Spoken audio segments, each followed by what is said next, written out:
এটা কি? আর এত রাতে এই ছেলেটা এখানে কি? না মা, উনি তো শুধু একদম চুপ। আর যদি কোনোদিন তোকে যার তার সাথে কথা বলতে দেখি, চল ঘরে চল।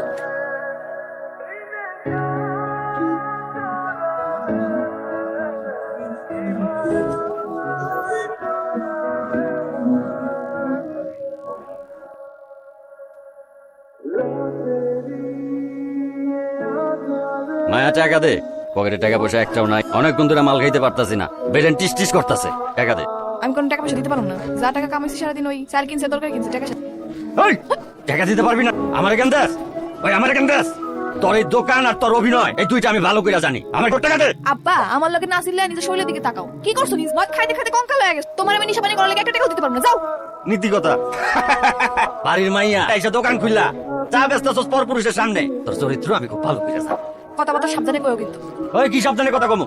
তোর বিয়া দিতে চাই, তুই বিয়া করস না। তোর তো বিয়া ভালো লাগবো না। এরকম বাজারের মধ্যে পর পুরুষের লগে ঢলাঢলি ভালো লাগবো, তাকে লগে রং গলিলা ভালো লাগবো। এই দোকান তো তোর হইলো সাইনবোর্ড, তার সাথে অন্য কিছু। আব্বা, এই কিসের আব্বা? ন্যাকামি করস না? ন্যাকামি। আমি দেখি বাকিটা খাওয়ান যায় কিনা। খাইতাছি, আমার সকালে টাকা দিবি, তাহলে এই দোকানটারে আমি গুড়া করে এখানে ভাঙ্গে রাখা দিব। কিরে, কি কইতাছে? না তো উনি কাম চুরি করছে, না তো আমি শেল্টার দিছি। ওগুলা অভিযোগ দিছে সব মিথ্যা আর বানোয়াট। সত্যি কথা হইতেছে, চাচার বয়স হয়েছে, করতে গিয়া রোদের মধ্যে মাথা ঘুরায় পড়ে গেছিল। সেই জন্য উনি চাচারে মারছে, আর বিনিময়ে আমি ওরে মারছি। সব হিসাব তো ক্লিয়ার হয়ে গেছে, এখানে বিচার বসার তো কোনো মানে দেখি না আমি। কি কস তুই চিনস? হ্যাঁ, তোর মালিক? মালিক হইব তোর বাপের। আমার মালিক এক আল্লাহ, দ্বিতীয় কোনো মালিক এই জমিনে পয়দা হয় নাই আর হবে না। এই রংবাজি করস? তোর কলিজা কত বড় রে? ভাইজান, আর আমি আপনার কাছে মাপ চাইতেছি। ছোট মানুষ ভুল করে ফেলাইছে, আরে মাফ করে দেন ভাইজান, মাফ করে দেন। এই দালালি করতে আইছো? তোর জন্য সব জ্ঞান জাম। আজকে তোরেই মারমু, এই মাটিতে তোরে পুঁততে না ভাই, ভাইজান মাফ করে দেন। ভাইজান, আর কোনো দোষ নাই। সোমান ভাই, আমারে মারবি তুই? আমার গতিতে দাঁড়ায় তুই আমার দিকে বন্দুক ত্যাগ করস? চাচার কোনো দোষ নাই, আপনি পিস্তলটা নামান, আমি কিছু করবো না। ওরে, আমি ভয় পাইছি এই পোলা বলে আমার মাইরা ফালাইবো। পিস্তলটা নামান, আপনি পিস্তল নামান, চাচার কোনো দোষ নাই। আমারে মারবি? চালাগুলি সাহস থাকলে টিকার চা, না হলে আমি ওরে মেরে ফেল।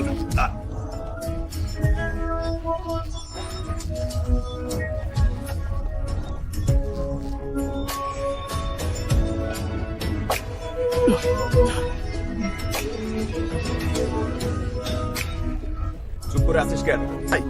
ওর সাহস তো কম না রে। তুই সোবানকে খুন করে তোর নিজের গর্ত নিজেই খুঁড়েছিস। তোর ওই নিজের গর্তে তোরই কবর রচনা। হ্যালো, সেকেন্ড অফিসার রেজা বলছিলাম। কে বলছেন প্লিজ? স্যার, স্যার, জি স্যার, ধরে নিয়ে আসছি স্যার। কিন্তু স্যার উনি তো সোবানকে, sorry sir, sir sir sir release দিয়ে দিচ্ছি স্যার। না না না স্যার, কোনো সমস্যা নেই স্যার।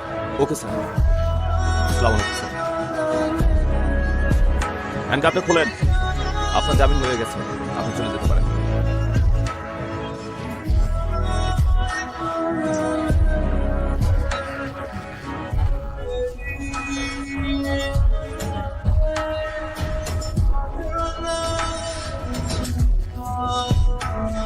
আমার দিকে বন্ধুত্বের হাত বাড়ানোর কারণ, এই এলাকাটা আমাদের জন্য একটা গোলমাল। এখানে যে মাথা হয়ে আসুক না কেন, তার সাথে আমাদের ব্যবসা করতে হবে। আমরা ব্যবসায়ী মানুষ, বিজয়। ব্যবসায় আমাদের কাছে ফার্স্ট প্রায়োরিটি। আমার জমিন আপনারা করাইছেন কেন? এদের হয়ে কাজ করি না। আমরা আপনার ভাড়া করতে আসি নাই, আসছি আপনার সাথে অংশীদার করতে। এলাকায় সুবানা লাইনটা এখনো আছে, কিন্তু মাথাটা নাই। আপনি হচ্ছেন সেই মাথা। আপনার যত পলিটিক্যাল প্রশাসনিক পাওয়ার লাগুক না কেন, সেটা আমি আপনার দেবো। আপনি শুধু এই ট্রাকের রুটগুলো ক্লিয়ার রাখবেন, আর বিনিময়ে পুরো কারখানার কন্ট্রোল আপনার। এই কারখানার কন্ট্রোল দিবেন আপনি আমারে? যেদিন থেকে ট্রিগারে আমার হাত, সেদিন থেকে এই কারখানার কন্ট্রোল আমার হাত। আপনার রুট ক্লিয়ার থাকবে, কিন্তু একটা কথা, কালকে থেকে আমার শ্রমিকদের বেতন হবে দ্বিগুণ, তাই রেটটা একটু বেশি লাগবে। Deal done. কিরে, কি হয়েছে? কথা বলতেছিস না কেন? আপনি এনে কেন আইছেন? এলাকায় সবাই কইতেছে আপনি নাকি নতুন রংবাজ। সোবানরে মাইরা এখন নিজে মালিক হইছে। সবাই আপনার লগে কথা কইতে ভয় পায়, তাকাইতে ভয় পায়। তাহলে আমি কোন সাহস নিয়ে কথা কমু? তাইলে বলিস না দূরে থাকা আমার থেকে। সবাই তো তাই থাকে। 16 বছর জেলে থাকার পর ভাবছিলাম বাইরের পৃথিবীটা আমার জন্য অপেক্ষা করতেছে। দেখলাম শালা এই দুনিয়া তো সেই দুনিয়ার থেকেও নিষ্ঠুর। দুনিয়ায় এমন কোনো জায়গা নাই যেখানে গিয়ে আমি নিজের মানুষ মনে করতে পারি। আমি আপনার মানুষ মনে করি, শুধু মানুষ না, অনেক ভালো মনের মানুষ। কিন্তু এই অন্ধকার রাস্তায় হাঁটতে গিয়ে তো আপনি আপনার নিজের মনুষ্যত্বটাও হারায় ফেলবেন।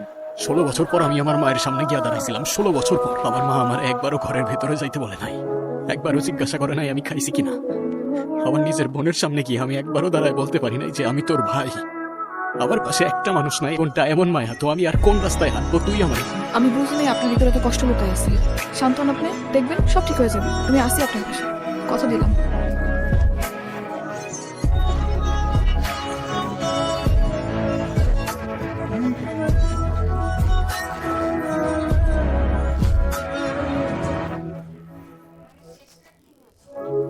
আজকে যখন আমার বোনটা আমারে ভাই বলে ডাকলো, তুই না থাকলে আমার বোনটারে আমি সে পাইতাম না।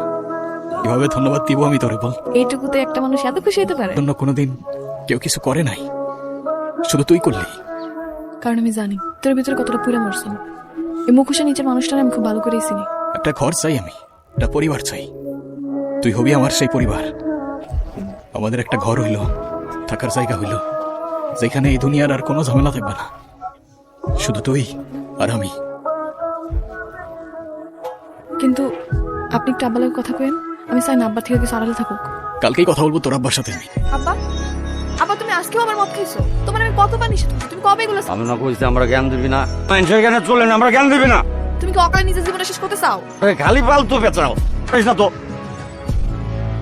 চাচা, সাথে একটু কথা আছিল। আমার লগে আবার কি কথা? অনেকদিন ধরেই ভাবতেছি সবকিছু গুছায় আপনার সাথে দেখা করতে আসবো। মায়ের বিয়ে করতে চাই আমি, আমার বাকি জীবনটা ওর হাত ধরে পার করতে চাই, তাই আপনার কাছে অনুমতি নিতে আসলাম। কার লগে? এর লাগে এতদিন বিয়া করস না, করবি কে? তুই তো এর লগে আসিলি, ইটারে বাদ দিয়া তুই আর কয়টার লগে ঘুরস, কয়টার লগে চলস? চুপ করো, তুমি কি আজে বাজে কথা কইতেছো? চুপ করো। ওই, আমার মুখে মুখে কথা কস, ওই আমার মুখে মুখে কথা কস। কি ভাবছস যারা লই আইছস আমার বুঝতে আমি বুঝে যাবো? ওই কি ভাবছস? এই, কি করতে? আমি কি করতেছি মানে? তুই আমারে কি করতেছি? আমি দিব না আমার মায়ের লগে তোর বিয়া। তুই কি করবি? কি করবি তুই? তুই আমারে মারলি? মারবি তো, মারবি তো। তুই খুনি, তোর হাতে খুনের রক্ত, মানুষ মারার রক্ত লাগে আছে। হ্যাঁ, আমার হাতে মানুষের রক্ত, কিন্তু তোর মতো টাকার জন্য নিজের মেয়েরে বিক্রি করতে যাই না আমি। আমি তোর মেয়ের এই বিয়ে করবো, তোর মত থাকুক আর না থাকুক। যদি কেউ বাধা দিতে আসে, এইটা মনে রাখতে বলিস, আমার হাতের রক্ত কোনো শুকায় নাই।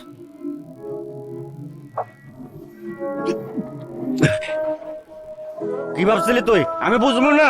লাই সাহস পাইলো কেমনে সবার সামনে আমার গালে হাত দিতে? তুই ওরে শিখাই দিছস না? তুই শিখাই দিছস আমারে মারতে? না বা বিশ্বাস করো, আমি এরকম কিছু করি না। আমি তো বুঝিই নাই ওইরকম একটা কাজ করে ফেলাই। আমার সামনে নাটক দেখাইস না। নাটক আমি খুব ভালো মতো বুঝি। সাহস না দিলে ওই পোলাই সাহস পাইলো কেমনে? আইছিস আমার অপমান হওয়া দেখতে। বিশ্বাস করো, আমি এরকম কিছু চাই না। আমি কেন করবো? তুমি আমার বাপ না, আমার বিশ্বাস করো। মা লাগবো না আমার। তোর হত্যা করে না, আমি তোর বাপ। তুই যা হাতে আমি তোর কোলে পিঠে করে মানুষ করছি। তুই একটা বাইরের পোলাই না আমার চোর খাওয়াইলি। আমি এরকম কিছু করি নাই, কইতাছি তো। আমি তো খালি ওরে ভালোবাসছিলাম, আর কইছিলাম তোমার লাগে বিয়া নিয়ে কথা কইতে। ভালোবাসছস না? কান খুলা হই না রাখ। আমার আরো যত ইচ্ছা মারুক, আমার জনম মাইরা ফেলায়। সেই জনমকে আমি 7 জনমে আমি ওই পোলার লগে তোর বিয়া দিব। মাইরা ফেলাইলো আমি বিয়া দিব না। বাবা কি করবো?